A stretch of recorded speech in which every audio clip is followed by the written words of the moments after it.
அடுத்த chain stitch வழியா ஊசிய உள்ள விடணும். உள்ள விட்ட உடனே அந்த பக்கமா இருக்கிற ரன்னிங் நூலை மேலே இழுக்கும் போது ஊசியில 3 லூப் இருக்கு. இந்த 3 லூப் கிடைச்சதும் ஊசியில ரன்னிங் நூலை மாட்டி 3 லூப் வழியாவும் ரன்னிங் நூலை எடுத்தோம்னா 2வது ஆஃப் டபுள் க்ரோஷெட் கிடைச்சாச்சு. இப்போ அடுத்தது 3வது ஸ்டிச் போடுறதுக்காக ரன்னிங் நூலை ஊசியில மாட்டியாச்சு. அடுத்ததா ஊசிய செயின் ஸ்டிச் உள்ள விட்டு ரன்னிங் நூலை மேலே இழுத்துட்டு 3 லூப் கிடைச்சாச்சு. ரன்னிங் நூலை ஊசியில மாட்டி 3 லூப் வழியாவும் ரன்னிங் நூலை இழுத்தோம்னா 3வது ஹாஃப் டபுள் க்ரோஷெட் ஸ்டிச் கிடைச்சாச்சு. போட்டிருக்கிற எல்லா ஸ்டிச்லையும் இதே போல தான் ஸ்டிச் போட்டுட்டே வரணும். 4வது ஹாஃப் டபுள் க்ரோஷெட் போட்டு முடிக்க போகிறேன். 4 ஸ்டிச் போட்டு முடித்த பிறகு இது போல் இருக்கும். 1 2 3 4 4 ஸ்டிச்சு நான் போட்டிருக்கேன். இன்னும் 6 ஹாஃப் டபுள் க்ரோஷெட் போடணும் இந்த லைன் முடிக்கிறதுக்காக.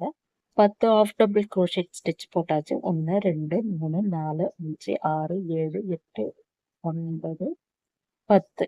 இதுதான் ஃபர்ஸ்ட்ல இருந்து எண்ண வேண்டியது. எப்படி பார்த்தாலும் கரெக்டாக நமக்கு 10 ஹாஃப் டபுள் க்ரோஷெட் ஸ்டிச்சு ஒரு லைன் போட்டாச்சு. இதுதான் அந்த first chain. First line half double crochet போட்டு முடிச்ச பிறகு அடுத்த லைன் எப்படி ஸ்டார்ட் பண்ணணும்னா, இங்க இருக்க இந்த லைனை திருப்பினாதான் நம்மளால அடுத்த லைன் போட முடியும். அதுக்காக ஒரே ஒரு செயின் ஸ்டிச் போட்டு இந்த பேட்டர்ன் அப்படியே திருப்பணும்.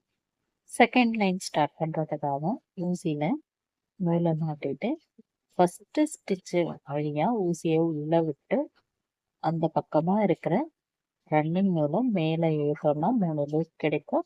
3 லூப் வழியாகவும் ரன்னிங் நூலை வெளியே இழுக்கும் போது ஒரு ஹாஃப் டபுள் க்ரோஷெட். அடுத்த ஸ்டிச்ல ஊசியை உள்ள விட்டு அந்த பக்கமா இருக்கிற ரன்னிங் நூலை ஸ்டிச் வழியா இழுக்கும் போது 3 லூப் கிடைக்கும். ரன்னிங் நூலை ஊசியில மாட்டி 3 லூப் வழியாகவும் ரன்னிங் நூலை எடுத்தோம்னா ஹாஃப் டபுள் க்ரோஷெட் கிடைச்சாச்சு. இப்போ 3வது ஹாஃப் டபுள் க்ரோஷெட் போட்டுட்டு இருக்கோம். இதே போல தான் ஒவ்வொரு ஸ்டிச்லையும் ஹாஃப் டபுள் க்ரோஷெட் போட்டுட்டு வரணும். லைன் திருப்புறதுக்காக ஒரே ஒரு செயின் ஸ்டிச் மட்டும் போட்டுட்டு அதன் பிறகு அதே ஸ்டிச்ல ஒரு ஹாஃப் டபுள் க்ரோஷெட் போடணும். இப்போ 9 ஹாஃப் டபுள் க்ரோஷெட் போட்டிருக்கோம். இந்த இடத்துல இருந்து நீங்க கவுண்ட் பண்ணி பாருங்க. 1 2 3 4 5 6 7 8 9. ஆனா நமக்கு இங்க 10 முடிஞ்சிட்ட மாதிரி தான் நமக்கு தெரியும்.